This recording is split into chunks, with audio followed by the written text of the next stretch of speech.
Breaking news from the Rolloff universe, and this changes everything we thought we knew about the family dynamic.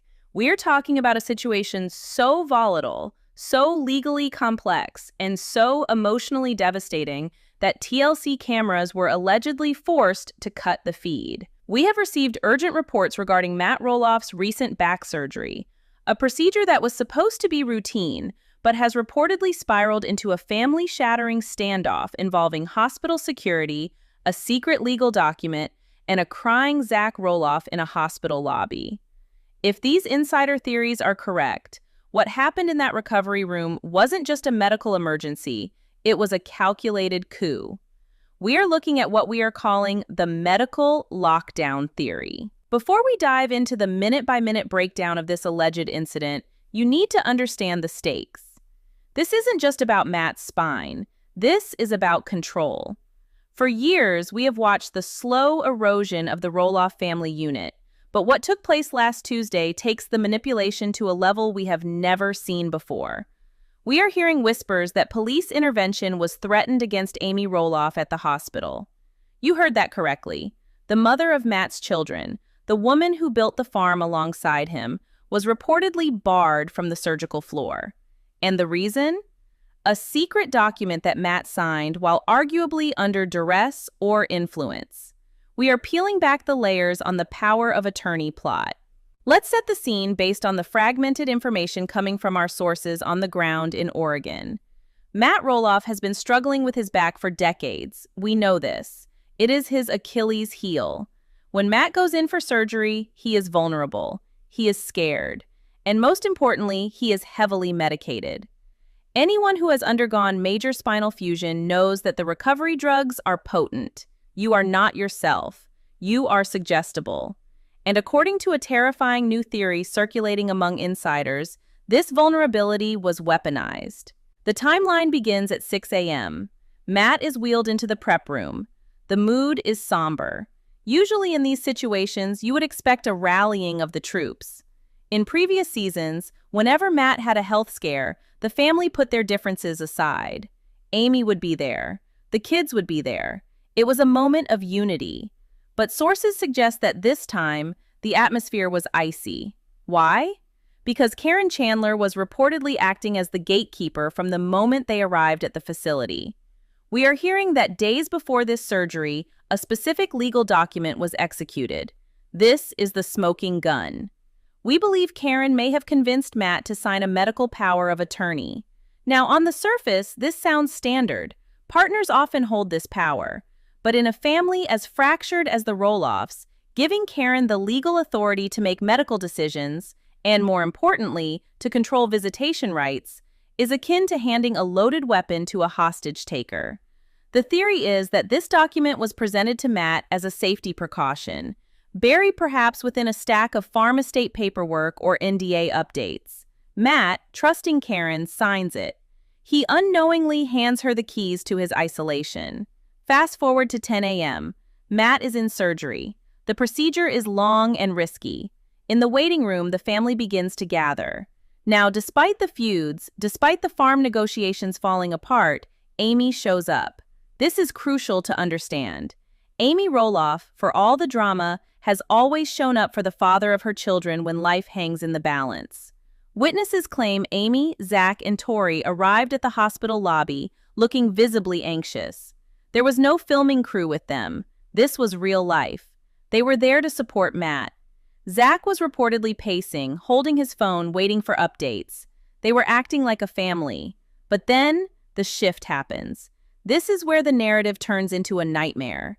Around noon, just as the surgery is concluding and Matt is being moved to recovery, the family expects to go up.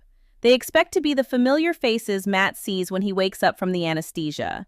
They want him to know he is loved, that despite the arguments over property lines and pumpkins, he is still dad, and he is still grandpa. Instead of a doctor coming out to greet them, a hospital administrator and a security officer reportedly approached the group.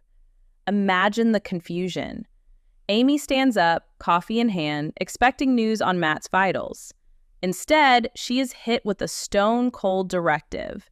The administrator allegedly informs them that the patient has a strict no visitors protocol in place, authorized by his medical power of attorney.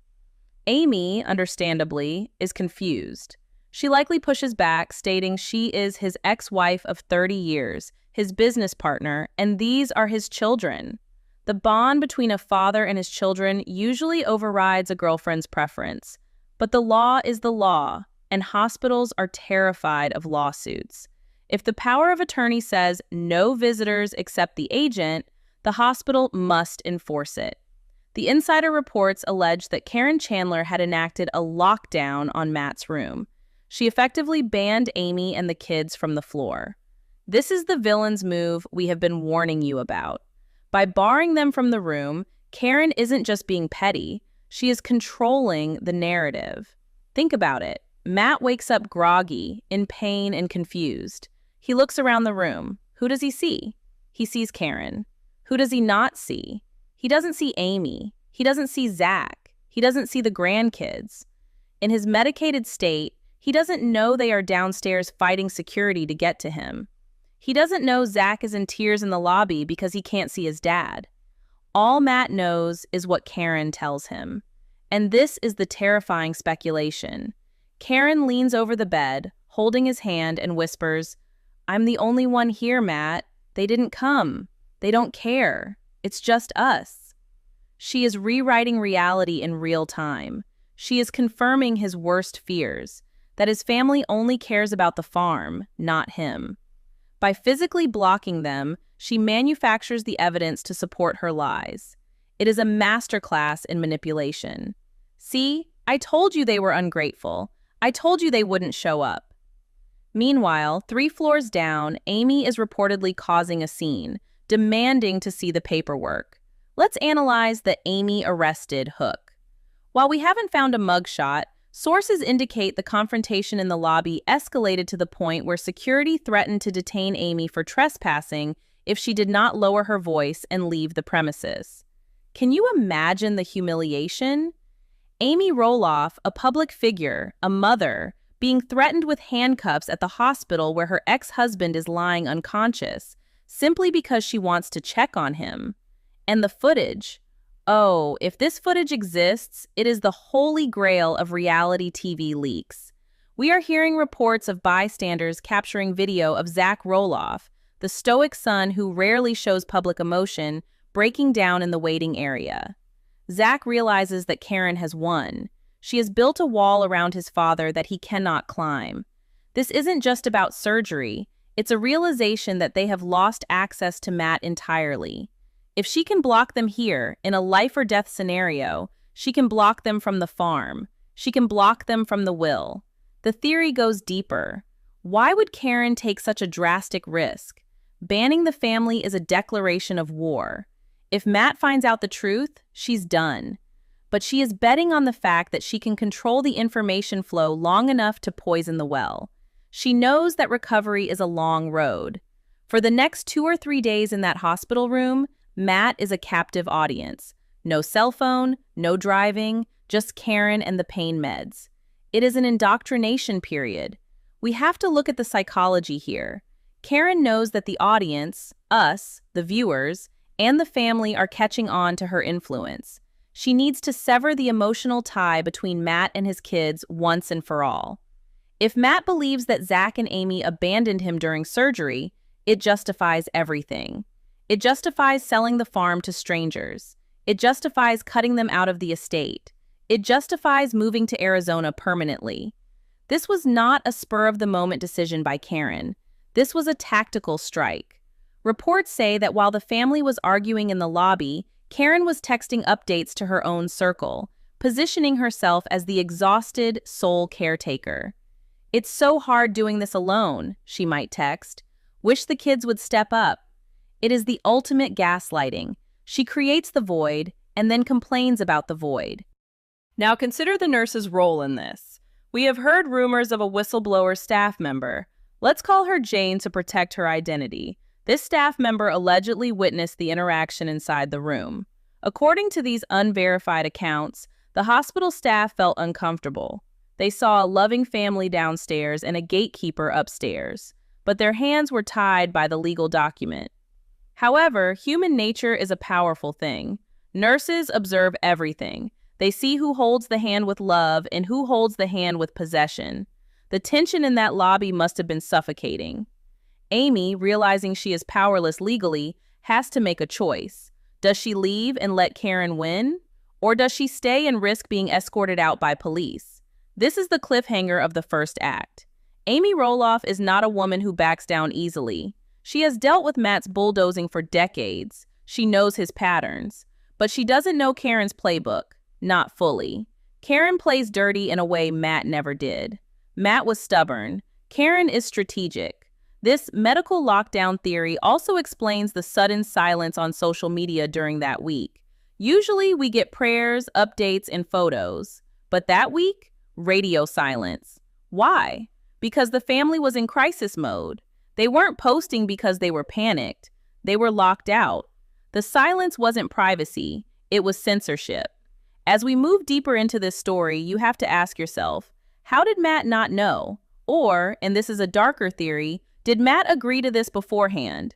Was he so convinced by Karen that his family was toxic that he signed the paper knowing it would be used this way? We want to believe Matt is the victim of manipulation here, the groggy patient being lied to. But what if he is the co-conspirator? What if he wanted to test them? Let's see if they try to break in.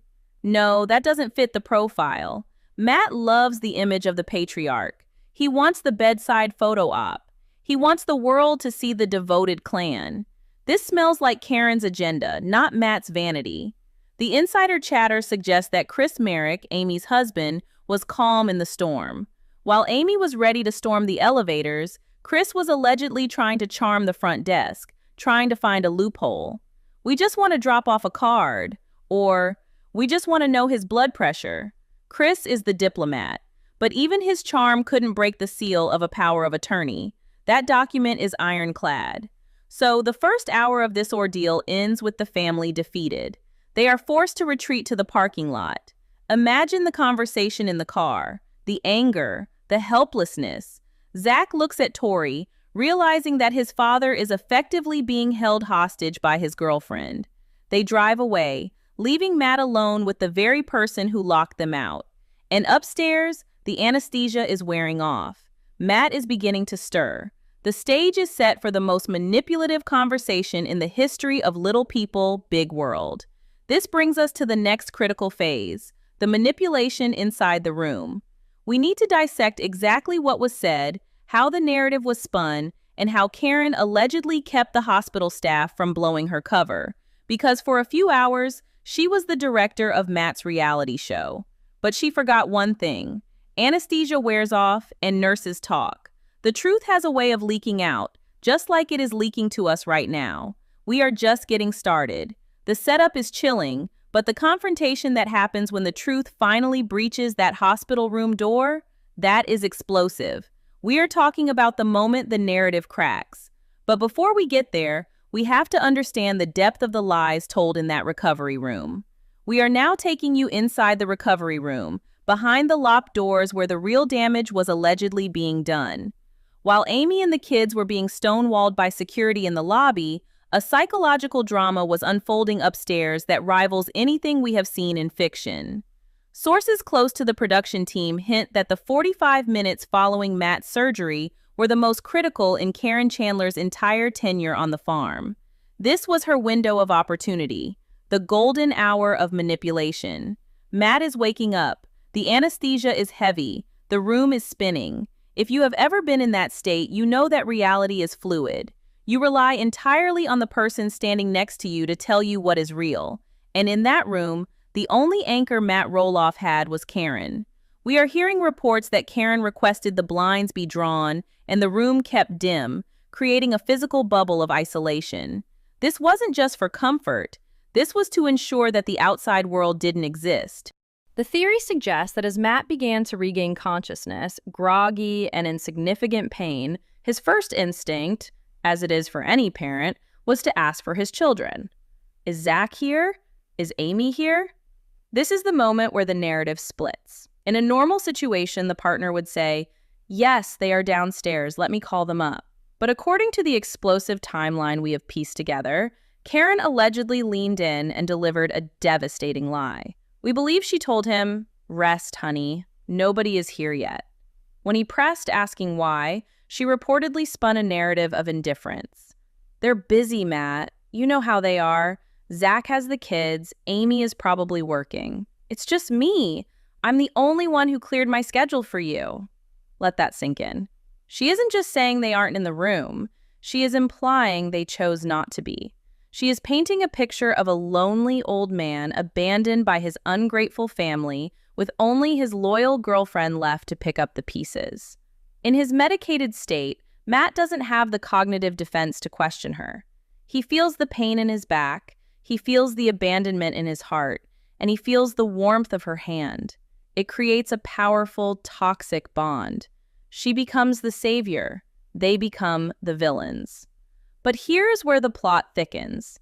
Inside sources at the hospital, staff members who were on rotation that day, have allegedly leaked that the atmosphere in the room was uncomfortable for the nurses. Nurses are trained to pick up on family dynamics. They see the love and they see the control. One specific report claims that a nurse entered to check Matt's vitals and mentioned, "There are quite a few people waiting for you downstairs, Mr. Rolloff." This is the glitch in Karen's matrix. The nurse wasn't part of the plan. Allegedly, Karen shot the nurse a look that could cut glass and quickly interjected, speaking over her. "Oh, that's probably just the press or fans. We don't want to bother him with that right now." She dismissed the family as fans. She dismissed his own children as the press. She effectively gagged the nurse by using the privacy protocol. The nurse, intimidated by the power of attorney authority and the intensity of the situation, backed down and left the room. But the seed was there. Matt heard people waiting. Karen said fans. In his fog, he accepted Karen's version, but the subconscious doubt was planted. Meanwhile, downstairs, the rescue operation was kicking into high gear. Amy Rolloff was not sitting idly by. We know Amy. She can be abrasive, she can be intense, but she is a bulldog when it comes to her family. After the threat of arrest, she regrouped in the parking lot. But she didn't leave. This is the crucial detail. Most people would have driven home and waited by the phone. Amy stayed. She realized that arguing as an ex-wife was a losing battle legally. The power of attorney trumps an ex-spouse every time. But Amy is smart. She realized she had another card to play, a card Karen couldn't legally block: business. Despite the split, despite the land sales, Amy and Matt are still tied up in residual business matters regarding the Rolloff brand and NDAs. We are hearing a theory that Amy pulled a Karen move in the best possible way. She allegedly got on the phone with the hospital administrator, not as a family member, but as a business partner with urgent, time-sensitive legal matters that required Matt's verbal acknowledgement. She argued that blocking her access was interfering with a corporate entity.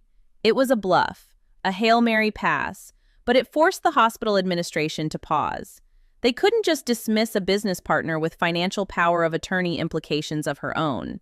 While Amy was tying up the administrators in red tape and threats of corporate litigation, Marek was launching a charm offensive on the ground floor. We often underestimate Chris. We see him as the quiet, easygoing guy who sells real estate. But real estate agents are master negotiators. They know how to get past gatekeepers. The theory is that Chris bypassed the main security desk where they had been flagged. He went to the nurses' station near the elevators. The shift change had just happened. He found a sympathetic ear. Maybe he used his local celebrity status. Maybe he just used that calm, reassuring Marek smile. He explained the situation simply. "Look, we aren't trying to cause a scene. We know the girlfriend is up there. We just want him to know his son is here. Zach is crying in the car. Can you just get a note on the floor?" He didn't ask to go up. He didn't ask to override the order. He just asked to pass a message. It was a small request, hard to say no to. The staff member, likely feeling the injustice of the situation, agreed to send a note up with the next round of meds. This was the Trojan horse. Back upstairs, the isolation was beginning to crack. Matt was becoming more lucid. The heavy fog of the anesthesia was lifting, and with clarity came questions. He started asking for his phone. "I need to check my texts. I need to call the farm." Karen, according to the theories, was stalling. Your phone is dead, honey. I didn't bring the charger. Just rest. She was physically cutting off his comms. This is classic isolation tactics 101. If he gets his phone, he sees the missed calls. He sees the text from Zach saying, "We are here. They won't let us in." He sees the truth. Karen had to keep that phone away from him at all costs. She offered to make calls for him. "Tell me who to call. I'll put it on speaker." But of course, she would control the dialing. She would control the connection. But you cannot control a hospital forever. Around 2 p.m., the shift change occurred on the surgical floor. A new nurse came in. Let's call her the hero nurse. She hadn't been briefed by Karen. She hadn't been intimidated yet, and she was carrying the note that Chris Marek had successfully smuggled into the system. She walks into the room. Karen is perhaps in the bathroom or distracted looking at her own phone, confident she has won. The nurse checks Matt's IV and says cheerfully, "Mr. Rolloff, your family sent this up. They said they're still waiting in the lobby whenever you're ready." Boom. The narrative shatters. Matt takes the note. It's written on a hospital napkin or a sticky note. It's Amy's handwriting, or maybe Zach's. "We are here. Love you. Let us in." The confusion on Matt's face must have been heartbreaking. He looks at the note. He looks at the nurse. "They're here? In the lobby?" The nurse, confused by his confusion, replies, "Yes, sir. They've been there since this morning. Your wife, ex-wife, was quite persistent." At this exact moment, Karen returns to the bedside. The energy in the room shifts instantly. She sees the note in Matt's hand. She sees the nurse. She knows the wall has been breached. This is the moment of confrontation we teased. Matt Rolloff is a complicated man, but he does not like being played. He does not like being handled. He looks at Karen. The drugs are still in his system, so his reaction is slow, but the anger is building. "You said they didn't come." Karen goes into damage control mode. "Matt, they were causing a scene. I was protecting you. You need rest, not drama. Amy was yelling at the staff. I didn't want you to see that." She pivots the lie. First, they weren't there. Now, they were there, but they were toxic. She tries to reframe her manipulation as protection. "I used the power of attorney because the doctor said you needed low stress. Amy is stressed, Matt. You know that." But the nurse is still standing there. And this nurse, the hero nurse, isn't buying it. She adds a detail that destroys Karen's defense. "Actually, sir, the young man, your son, he was crying. He seemed really worried. He didn't look angry." That is the dagger. Zach crying. Matt has a soft spot for Zach, despite their feud. The image of his son crying in the lobby while Karen sat there lying to him, something snapped. The theory goes that Matt, in a surge of adrenaline and anger, tried to sit up. "Get them up here, now!" Karen tries to protest. "Matt, the protocol."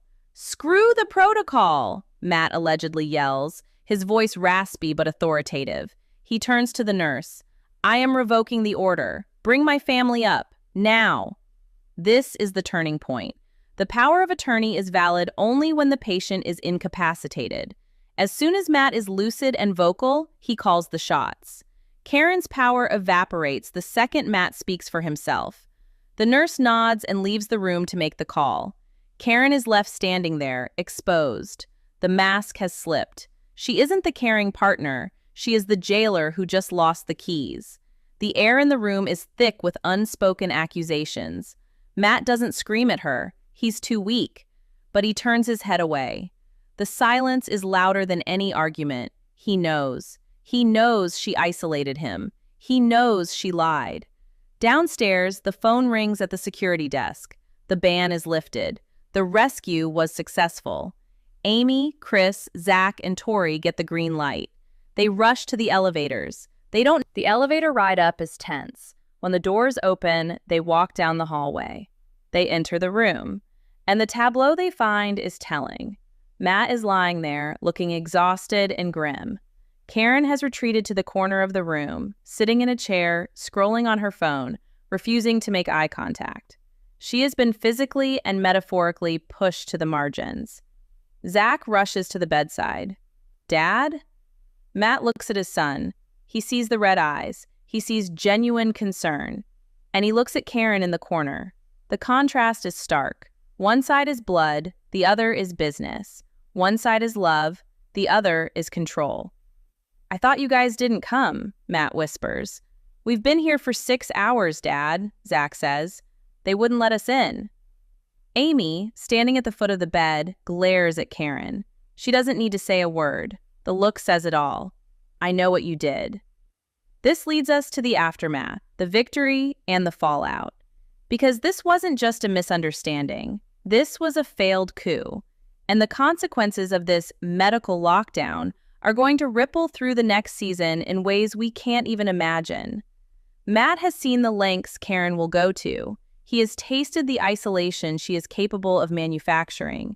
The question now is, what does he do with that information? Does he sweep it under the rug to keep the peace? Or does this spark the beginning of the end for the Karen Chandler era? We have theories on the legal fallout that happened the very next morning. Reports of lawyers being called to the hospital to review that power of attorney document. Stick around, because in the final part of this deep dive, we're going to expose the alleged legal retaliation, the secret conversation Amy had with Matt when Karen finally left the room, and the ultimate call to action that every fan needs to hear. You do not want to miss how this story ends. The tension in that hospital room when the elevator doors finally opened and the family walked in was thick enough to choke on. We are entering the final, most explosive chapter of this saga, the victory and the fallout. If you thought the blockade was dramatic, what happened next changes the trajectory of the entire Rolloff legacy. Amy, Zach, and Tori walk through the door. The visual storytelling here is critical. According to witnesses, Karen Chandler didn't stand up to greet them. She didn't offer a chair. She reportedly stayed seated in the corner, clutching her phone, shrinking into the background. It was a physical manifestation of her defeat. She had played her hand, the medical power of attorney card, and she had lost. Now, she had to watch the very people she tried to banish reclaim their place at Matt's bedside. Matt, still hooked up to IVs, looked from Karen to his family. The fog of the anesthesia was lifting, but the confusion was being replaced by a cold, hard realization. The first words spoken were allegedly by Zach. He didn't yell, he didn't cause a scene, he simply walked over, put a hand on his dad's arm, and asked, "Why did they tell us we couldn't see you?" That question hung in the air like a guillotine. It forced the issue immediately. Matt, looking frail but focused, reportedly replied, "Karen said you guys weren't here. She said you didn't come." This is the moment the medical lockdown theory is confirmed. The lie was exposed in real time. Amy Rolloff, never one to mince words, stepped in. She didn't need to scream. She had the moral high ground. She reportedly pulled out her phone and showed Matt the call log. "Matt, I called the nurses' station 5 times. Chris spoke to security. We have been in the lobby since 6 a.m. We were blocked." The look on Matt's face must have been devastating. He turned to Karen. He didn't need to say anything. The silence was an interrogation. Karen, realizing she was cornered, reportedly tried to pivot one last time. "I was just following the doctor's orders to keep your stress down, Matt. You know how chaotic it gets when everyone is here. I was trying to protect your recovery." Protecting his recovery by telling him his children abandoned him? That is not protection. That is isolation. And Matt knew it. For the first time in a long time, the sources say Matt didn't defend her. He didn't tell Amy to back off. He didn't tell Zach to calm down. He just lay there, looking at Karen with a new expression: suspicion. The dynamic in the room shifted instantly. The power of attorney might have given Karen legal control, but the emotional control had swung back to the family. Karen, feeling the walls closing in, reportedly made an excuse to leave. "I'm going to get a coffee. I'll give you guys a minute." It was a retreat. She walked out of that room not as the gatekeeper, but as the outcast. Once the door clicked shut, the real conversation began. This is the secret conversation our insiders are buzzing about. With Karen gone, the air cleared. Matt allegedly apologized. "I didn't know," he whispered. I really thought you guys just didn't show up." Zach, clearly emotional, reassured him. "Dad, we would never miss this. We were here the whole time." This moment of vulnerability is rare for the Rolloffs. Usually, they are fighting over property lines or pumpkin season logistics. But here, stripped of the cameras and the contracts, they were just a father and his son, realizing that a third party was actively trying to drive a wedge between them. But let's not get too sentimental, because the fallout from this is legal and it is financial. We are hearing reports that the very next morning, while Matt was still in the hospital, a different kind of visitor arrived. Not family, not friends, lawyers. The theory is that Matt, having realized how easily his autonomy was hijacked, called his legal team. The medical power of attorney is a standard document, but the way it was weaponized against his own children raised red flags about the rest of his estate planning. If Karen could lock his kids out of a hospital room while he was sleeping, what could she do if he were incapacitated long-term? What could she do with the farm? We are hearing whispers of a revocation order being drafted. This document would effectively strip Karen of her sole decision-making power in medical emergencies, possibly reinstating a neutral party or even, shockingly, reinstating Amy or one of the kids as a secondary agent to prevent this kind of unilateral blockade from happening again. This is the victory in our narrative. It's not just that the family got into the room. It's that Karen's overreach backfired so spectacularly that it may have cost her the ultimate prize, Matt's blind trust. She flew too close to the sun. She tried to exert total control before the ring was even on her finger, and she got burned. Think about the long-term implications for the show. If this theory holds water, we are going to see a very different Matt Rolloff in the upcoming season. We might see Matt who is a little more guarded, a little less willing to sign whatever paper Karen puts in front of him. We might see the beginning of the end of the Karen era. And let's talk about Amy. She walked out of that hospital vindicated. She proved that no matter who is wearing the ring, she is the matriarch. She is the mother. And when the chips are down, she is the one who breaks through security to get to the truth. She didn't do it to get Matt back romantically. She did it to protect her children's access to their father. That is a power move that Karen cannot replicate because she doesn't share that blood bond. The rescue wasn't just about getting into a room, it was about rescuing the narrative. If Karen had succeeded, Matt would have spent weeks recovering at home, stewing in the belief that his family didn't care. He might have changed